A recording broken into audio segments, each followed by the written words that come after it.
Bueno, mi nombre es Diorela Fortunati, soy la arquitecta titular de Estudio Morton Arquitectura y Paisaje. Somos un estudio de 4 mujeres y actuamos principalmente en la zona oeste de Buenos Aires, que es donde reside actualmente el estudio en Ituzaingó. Yo quería arrancar hablando un poco sobre mis últimos pensamientos acerca de lo ilusorio, que no sé, desconozco si está muy o poco hablado el tema de lo ilusorio en arquitectura, pero de lo que estoy segura es que lo ilusorio, o sea, para generar una ilusión, para generar un efecto óptico, para generar una sensación, por ejemplo, de liviandad, se requiere de un truco, como de un truco de magia. Y que ese truco, justamente para existir, necesita de un profundo estudio del detalle. Y ahí es donde, para mí, hace sentido y se conecta lo ilusorio con la temática de este programa. Nosotras venimos enfocando el desarrollo de nuestra profesión en una palabra que hoy en día está muy utilizada, que es la materialidad.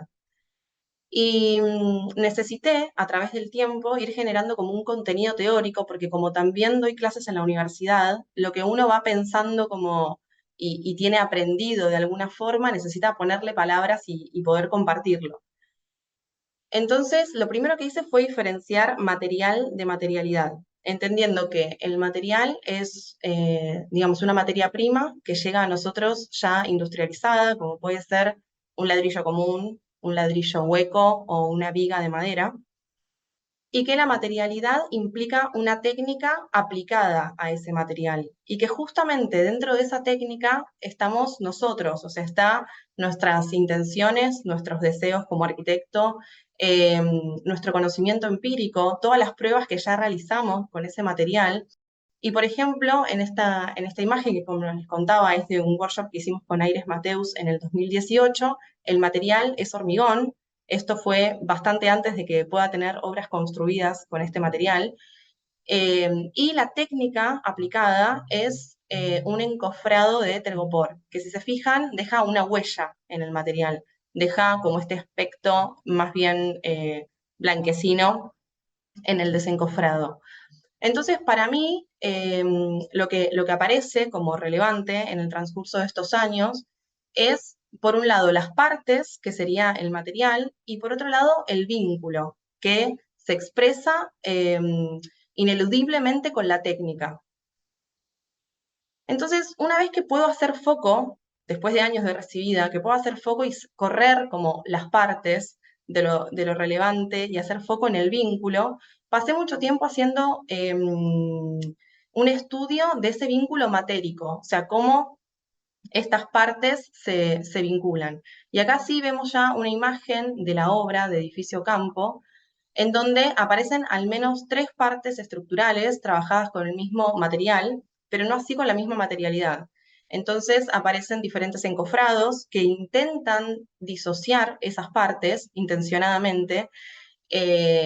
Por ejemplo, por un lado la viga, con un encofrado de tablas horizontales para eh, profundizar esta idea, esta impresión de la longitudinalidad del elemento.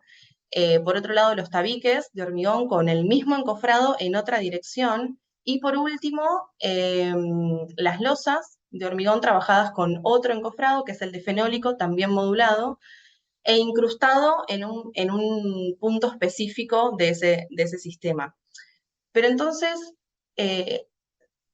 venía como trabajando en el nudo, pensando en que lo importante era el nudo, y en un momento de la obra se me ocurrió que mientras uno va caminando por la vereda podía haber como un punto específico de vista en donde pareciera se generara la ilusión de que esas partes en verdad no se tocaban.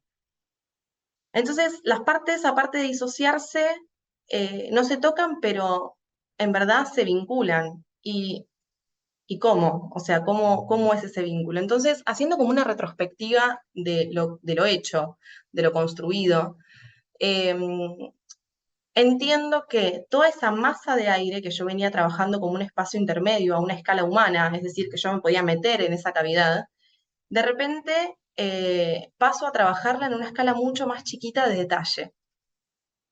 Y ya decía en un momento Neruda esto de yo construí la casa, la hice primero de aire.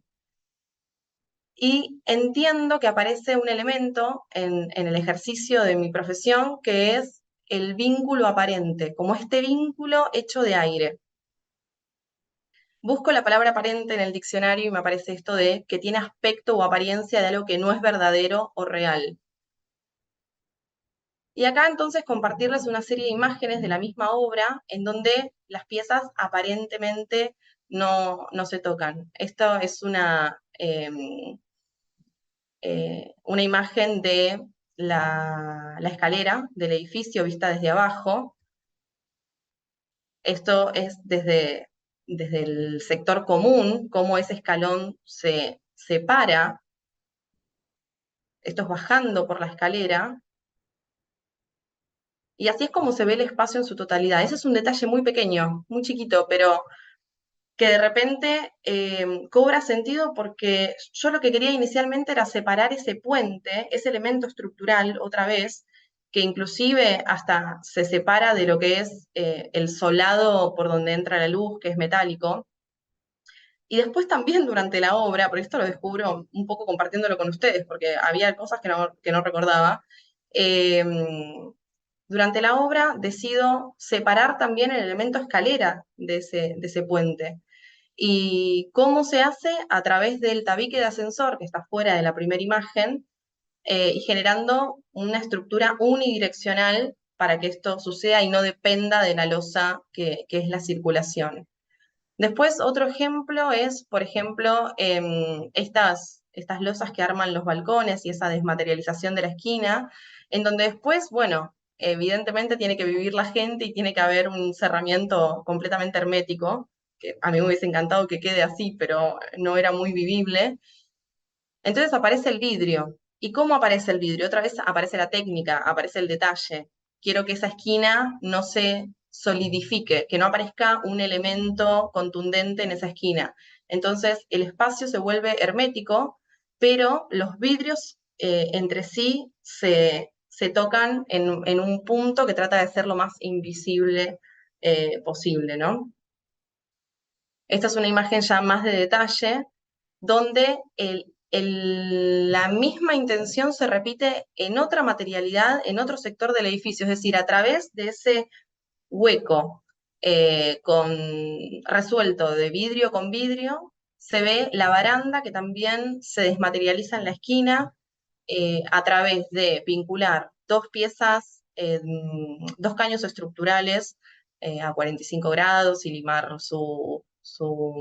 lijar su unión y también la malla que hace que la gente no se caiga por el medio, que también me costó mucho decidir colocarla porque prefería que sea completamente translúcido, también está utilizada de tal forma que se quiebre entre medio de dos verticales, ¿no? O sea, entre medio de un módulo es donde se quiebra y ahí genera el ángulo de 90 grados eh, para desmaterializar nuevamente esa unión, ese giro. ¿Y esto cómo era antes? Eh, Como que tiene que haber un camino, un orden en todas esas decisiones, como no se podía quizá pensar en la baranda sin haber resuelto con la estructura que ahí no haya ninguna carga. O sea, yo no podía poner un vidrio con vidrio si ahí necesitaba de un punto estructural. Entonces, como el truco antes de eso fue pensar en una estructura que me permitiera manejarme con un cerramiento completamente libre de cargas estructurales. Entonces, el cerramiento de repente también empieza a ser algo ilusorio, porque esto antes de tener esa heterogeneidad, ¿cómo era? Era así. Buscando las fotos de obra me doy cuenta la gran flexibilidad que tenía esa estructura y que hacía posible que después elija un poco aleatoriamente o para generar llenos y vacíos dónde aparecía el muro. Lo mismo creo que en esto de lo ilusorio aparece como algo muy importante la luz y la sombra. Ahí nuevamente como un ejemplo de la viga que por supuesto no apoya en ese tabique, el tabique podría no estar.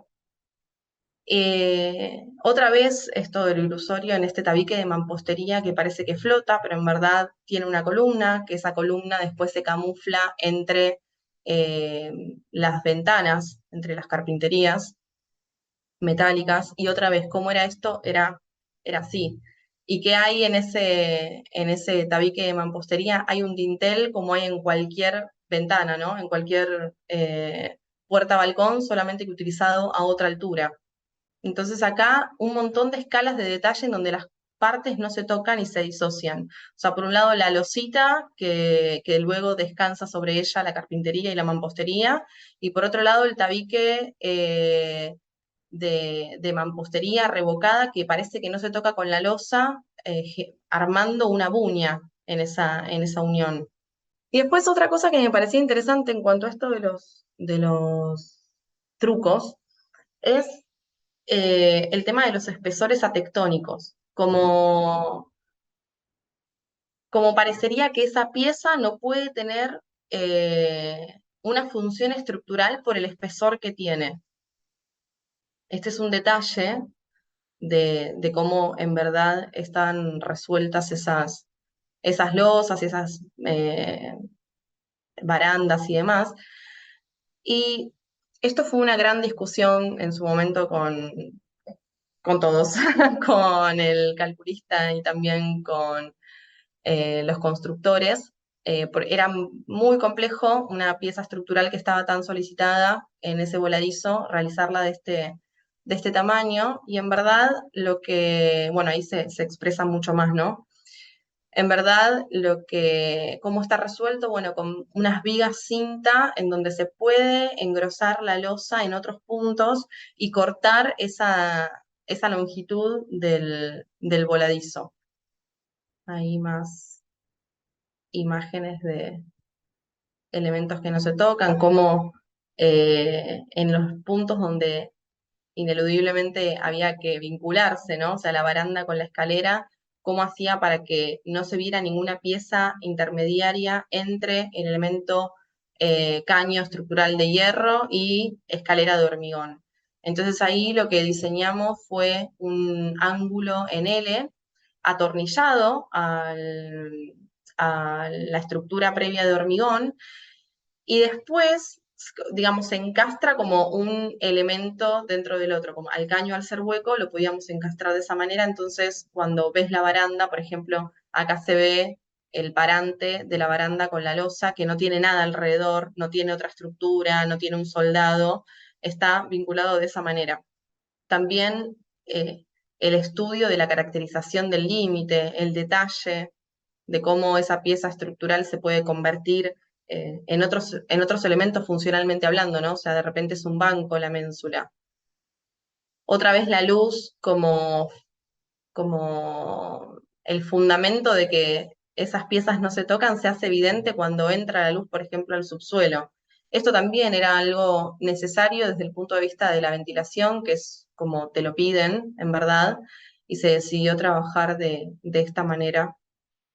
Que en ese estudio de los vínculos de las partes de lo ilusorio, aparecen un montón de cosas después en la realidad que no era lo que nosotros hubiésemos esperado. O sea, yo me imaginaba que estas dos cosas no se iban a tocar y que quería que fuese así, y si hubiese podido poner un ángulo U en vez de una carpintería de PVC, que fue lo que contrataron, eh, digamos, los inversores, lo hubiese hecho. Pero no me imaginaba ese rayo de luz entrando en esa pared. O sea, eso no lo preví, y eso me parece lo más lindo. Y de repente eso me parece más importante que esto, que es la totalidad del edificio.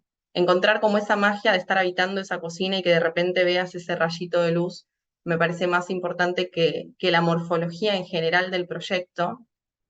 Y bueno, vuelvo a esa primera imagen donde en el 2018, hace un montón de años atrás, venía trabajando el material, la materialidad, y aparte que las partes no se tocaran. O sea, la verdad que me di cuenta hoy armando eh, las fotos, eligiendo las fotos, y cómo hacer la retrospectiva sobre el propio trabajo también se vuelve importante justamente para esto.